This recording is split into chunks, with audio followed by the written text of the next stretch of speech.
इस मूवी का नाम है ग्रीम कटी 2022। तो शुरुआत में हम एक औरत को देखते हैं जो अपने बेटे के कमरे में चेक करने जाती है कि वो क्या कर रहा है। उसे सोया हुआ पाकर वो वापस अपने कमरे में आ गई थी। इंटरनेट पर इस बारे में पढ़ने लगती है कि इंटरनेट के क्या नुकसानात हैं। लिखा हुआ था कि इंटरनेट बच्चों को बिगाड़ रहा है, उन्हें गलत कदम उठाने पर मजबूर करता है। बच्चे बिना सोचे समझे कुछ भी कर गुजरते हैं। इसी बीच उसके बेटे की आंख खुल गई। कमरे से बाहर आने पर उसे घर से बाहर एक डरावना भयानक सा मॉन्स्टर दिखता है। वो डरता नहीं, उसका मुकाबला करने के लिए चाकू लेता है। मॉन्स्टर भी घर के अंदर आने लगा था, लेकिन अचानक बच्चा डरकर अपनी मॉम के कमरे में जाता है और उनके पेट में चाकू घुसा देता है। सीन यहाँ से शिफ्ट होकर आता है मेन कैरेक्टर आशा पर, जो एक यूट्यूबर है और अपने चैनल पर हर रोज वीडियोस डालती है, लेकिन उसके सिर्फ 9 सब्सक्राइबर्स हैं। इस वजह से वो काफी परेशान रहती है। उसकी फैमिली में 3 लोग हैं, मॉम, डैड और एक छोटा भाई। आज उसके भाई के स्कूल में फंक्शन था जिसके लिए वो निकलने वाली थी। फैसला करती है कि बाहर फोन कोई भी नहीं लेकर जाएगा। चारों अपना मोबाइल घर पर ही छोड़ गई थी। उसका भाई गाना गा रहा था, तब आशा बाहर निकलकर अपनी दोस्त के पास आ जाती है। अंदर उसके डैड को एक आदमी बताता है कि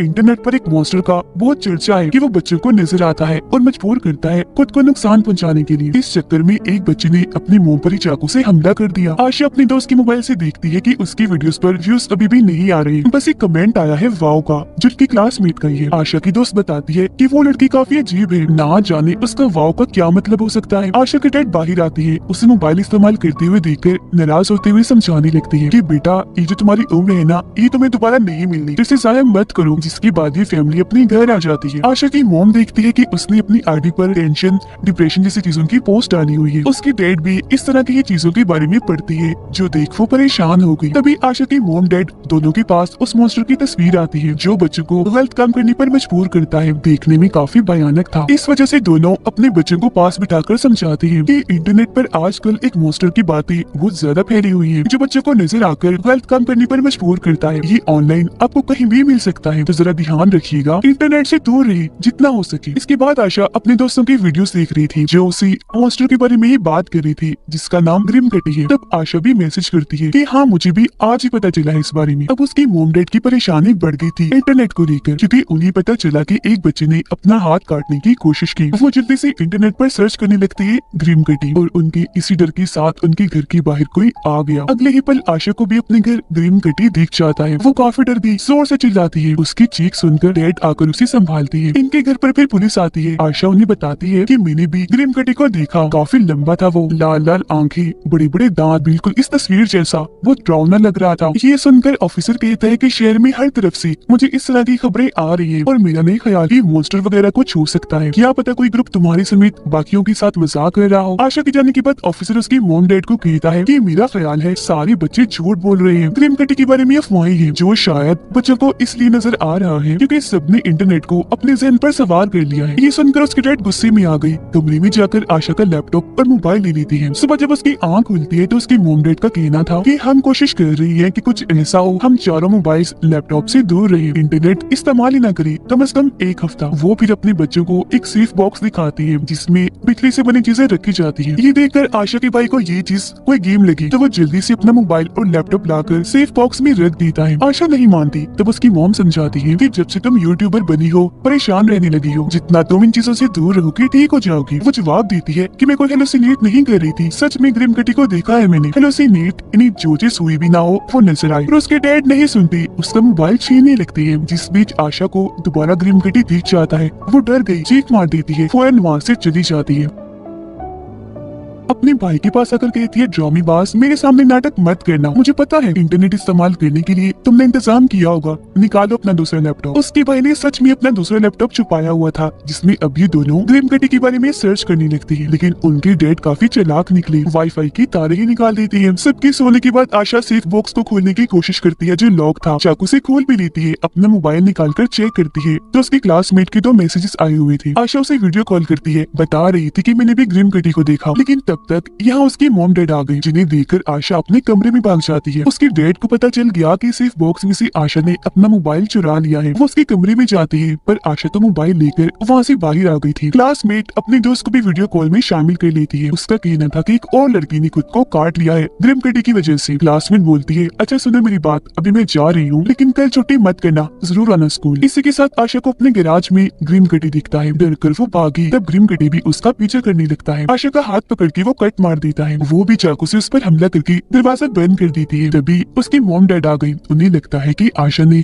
खुद अपना हाथ काटा। डांट कर हाथ पर कपड़ा रखती है। चोट लगी थी इसलिए आशा को कल स्कूल जाने से मना कर देती है। वो बहाना बनाती है कि टेस्ट है कल, छुट्टी नहीं कर सकती, पर बहाना काम नहीं आया। उसकी डैड मना कर देती है। आशा फिर कहती है कि मैं भला खुद को चोट क्यों पहुंचाऊंगी, और अगर आप चाहते हैं कि सब ठीक हो जाए मुझे स्कूल जाने दीजिए प्लीज। उसकी मॉम आशा को समझती है और कहती है कि ठीक है बेटा चली जाना स्कूल। स्कूल में बहुत ही कम बच्चे आए हुए थे शहर में चल रही इन हालात की वजह से। आशा वॉशरूम में उस क्लासमेट से मिलती है। वो कहती है मेरे पास भी मोबाइल नहीं है, मेरी मॉम डैड ने भी लेकर सेफ बॉक्स में रख दिया है। दोनों इस बारे में बात करने लगी कि आखिर हमारे मॉम डैड को सेफ बॉक्स का कहाँ से पता चला, कहाँ से इस बारे में पढ़ा होगा। खैर दोनों यहाँ से निकलकर अपने क्लासमेट के घर जाती है जो बहुत अमीर है और उसके घर में पार्टी चल रही थी। वो यहाँ इंटरनेट इस्तेमाल करने आई थी क्योंकि उसके मॉम डैड घर पर नहीं थे। वो अमीर लड़का भी मान जाता है कि कोई बात नहीं, अगर तुम्हारे पास मोबाइल नहीं है तो मेरा मोबाइल लैपटॉप जो दिल चाहे इस्तेमाल कर सकती हूँ। अब पार्टी में एक लड़का वीडियो बनाता है जिसमें वो चाकू लेकर एक्टिंग कर रहा था कि ग्रिम कटी ने हमें अपने कंट्रोल में कर लिया है। आशा के मॉम डैड को पता चलता है कि आज वो स्कूल नहीं आई। फिर वो दोनों उसके लैपटॉप इस्तेमाल करने लगती है। उन्हें एक औरत मेलिंडा की पोस्ट मिलती है और इसी पोस्ट के जरिए उनकी मॉम डैड को सेफ बॉक्स का पता चला। वहाँ ग्रिम कटी की एक तस्वीर भी दी थी जो देखकर क्लासमेट को लगता है कि मेलिंडा ही वो औरत है जिसके बेटे ने चाकू से हमला किया था। ये नहीं शुरुआत वाली औरत। फिर वो बोलती है अच्छा आशा अब मुझे जाना है क्योंकि मेरी मॉम डैड इंतजार कर रही होंगी। आशा पूछती है तुम्हारा वाव का मतलब क्या था, तुम्हें मेरी वीडियोस अच्छी लगी या नहीं। क्लासमेट जवाब देती है कि हाँ अच्छी तो थी पर जैसे तुम वीडियोस में दिखती हो वैसी नहीं हूँ, हमेशा परेशान रहती हूँ। आशा के मॉम डैड को इंटरनेट पर वो वीडियो मिल जाती है जिसमें सभी लोग ग्रिम कटी के कंट्रोल में आने का नाटक कर रही थी, यानी जो अमीर लड़के के घर पर बनाई थी, जिसमें वो आशा को भी देखकर काफी हैरान रह जाती है। रात हो गई थी, आशा अभी तक अमीर लड़के के घर पर ही थी। वो अपने भाई को वीडियो कॉल करती है जो उसे बता रहा था कि मॉम डैड तुम्हें ढूंढ ढूंढ कर घर वापिस आ गई है, कहाँ हो तुम, उन्हें गुस्सा आया हुआ है, शामत आएगी तुम्हारी। आशा जवाब देती है अच्छा छोड़ो इन बातों को, एक औरत है मेलिंडा, उसकी जानकारी निकालो जल्द से जल्द। और इसी के साथ वो घर के बाहर ग्रिम कटी को देख लेती है। भागने का सोच रही थी पर जाते जाते इंटरनेट पर ये पोस्ट डालकर जाती है कि मेलिंडा ही वो औरत है जिसने सबके अंदर इंटरनेट और ग्रिम कटी की अफवाहें फैलाई। उसकी पोस्ट उसके मॉम डैड भी देख लेती है। उन्हें और परेशानी होने लगी। नीचे आकर आशा पार्टी में आती है। वहाँ भी ग्रिम कटी उसे दिखता है जो बाकी बच्चों को नजर नहीं आ रहा था। फिर वो आकर उसे गले से ही पकड़ लेता है, चाकू निकाल कर उसका पैर काटने लगा। लेकिन अब जैसे आशा उस पर चाकू से हमला करती है वो भाग जाता है। आशा के मॉम डैड अमीर लड़के के घर आ गई। आशा को जख्मी देखकर उन्हें लगता है कि इसने खुद ही अपने आप को काटा होगा, पर असल में ये सब तो ग्रिम कटी ने किया था। उसकी मॉम डैड आशा को संभालती है। वो उनसे पूछती है वो बिल्कुल सामने था, इन्हीं ग्रिम कटी, आपने उसे नहीं देखा। उसकी ये बात नजरअंदाज करती जाती है। आशा के भाई को मेलिंडा के घर का पता मिल गया था जो बताने के लिए वो अपने बहन को कॉल करने लगा, पर तभी स्क्रीन पर उसे अपने पीछे ग्रिम कटी खड़ा हुआ दिखता है जो अगले ही पल गायब भी हो गया था। आशा और उसकी मॉम डैड जब घर आती है तो उसका भाई जमीन पर बेहोश पड़ा था। आशा भी क्योंकि जख्मी थी तो उसे हॉस्पिटल लेकर जाया जाता है। उसे जब होश आती है तो अपने साथ वाले बेड पर अपने भाई को पड़ा हुआ देखती है जो फिलहाल खतरे से बाहर था। उसकी मॉम आशा को बताती है कि मैंने तुम्हारे लिए एक अच्छा सा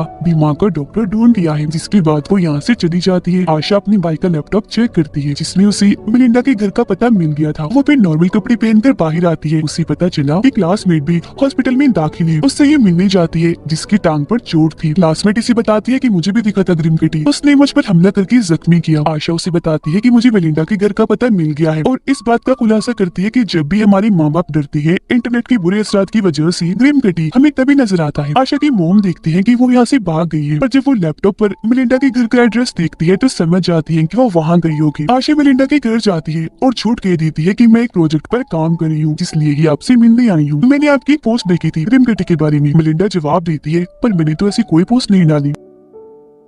तब आशा डायरेक्ट ही उससे पूछ लेती है क्या आप वही हैं जिसके बच्चे ने अपने ही मॉम पर चाकू से वार कर दिया था। वो बोले कि हाँ मेरी फैमिली में हो गया था इस तरह का मसला, लेकिन अब सब ठीक है। आशा पूछने लगती है कि आपको सच में नहीं पता कि बाहर की दुनिया में क्या चल रहा है, ग्रिम कटी, सेफ बॉक्स, इस तरह की चीजों के बारे में। आपकी उन पोस्ट पर लोग आंख बंद करके भरोसा करते हैं, पर वो उसकी बातों को नजरअंदाज करके आशा को वहाँ से जाने का कहती है और खुद भी अंदर चली जाती है। आशा फिर डस्टबिन चेक करती है जिसमें उसे मेलिंडा का लैपटॉप, टैब, मोबाइल फेंका हुआ मिलता है। वो अब चुपके से घर के अंदर घुस आई। मेलिंडा के बेटे के कमरे में जाने लगती है, जिसके दरवाजे पर बड़े बड़े लॉक्स लगाए हुए थे। अंदर आने पर उसे मेलिंडा का बेटा मिलता है, जो नॉर्मल हालत में तो बिल्कुल भी नहीं था, बल्कि काफी डरा सहमा जमीन पर पड़ा था। और तभी इधर मेलिंडा आ जाती है गन लेकर बाहर। तब तक आशा की मॉम भी आ जाती है, जिनसे मेलिंडा आकर मिलती है। आशा अपनी मॉम को बताती है कि इसके पास गन है और ये अपनी बेटी को कमरे में बंद करके रखती है, पर वो उसकी बातों का यकीन नहीं करती, क्योंकि जानती थी कि मेरी बेटी आशा हेलोसिनेट करती है हमेशा। वो उसे थप्पड़ मारकर वहाँ से ले जाने लगती है। गाड़ी में जब दोनों बैठी थी तो तभी वहाँ ग्रिम कट आ जाता है, क्योंकि आशा की मॉम को उस पर काफी गुस्सा था। पर जब वो अपना गुस्सा गाड़ी की खिड़की तोड़ के निकालती है तो ग्रिम कटी वहाँ से गायब हो जाता है। और अब उसकी मॉम मेलिंडा के घर वापस आकर कहती है कि मेरी बेटी आशा झूठी नहीं है, वैसे कहाँ है तुम्हारा बेटा? जो कहकर वो घर के अंदर आ जाती है। कहती है कि ग्रिम कटी की अफवाह तुमने ही उड़ाई है, जिस वजह से मुझे